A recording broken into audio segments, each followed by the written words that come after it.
छत्तीसगढ़ में खरीफ विपणन वर्ष 2025-26 में पंजीकृत किसानों से भारत सरकार द्वारा घोषित समर्थन मूल्य पर धान खरीदी किए जाने के लिए समुचित एवं पारदर्शी व्यवस्था सुनिश्चित करने के प्रयास में सरकार और प्रशासन जुट गए हैं।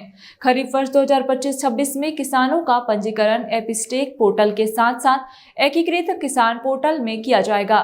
किसान पंजीकरण का कार्य निर्धारित समय सीमा में संपन्न करने के लिए व्यापक प्रचार प्रसार करने के निर्देश भी दिए गए हैं। किसानों को उनके द्वारा समर्थन मूल्य पर बेचे गए धान का भुगतान समय पर प्राप्त हो, इसके लिए आवश्यक प्रबंध किए जा रहे हैं। धान उपार्जन के लिए आवश्यक नए एवं पुराने जूट बारदाने की व्यवस्था समयानुसार सुनिश्चित की जा रही है।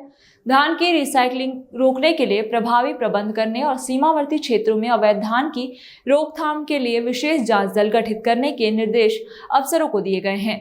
एग्रीस्टेक पोर्टल पर किसानों को आईडी बनवाने से किसानों को धान खरीदी, प्रधानमंत्री किसान सम्मान निधि, प्रधानमंत्री फसल बीमा योजना, एपीकल्चर इंफ्रास्ट्रक्चर फंड, किसान क्रेडिट कार्ड, उर्वरक अनुदान, प्रधानमंत्री किसान सिंचाई योजना, मृदा स्वास्थ्य कार्ड, कृषि मशीनीकरण योजना एवं मुख्यमंत्री किसान सहायता योजना जैसी अनेक केंद्र एवं राज्य शासन की योजनाओं का लाभ सीधे प्राप्त होगा।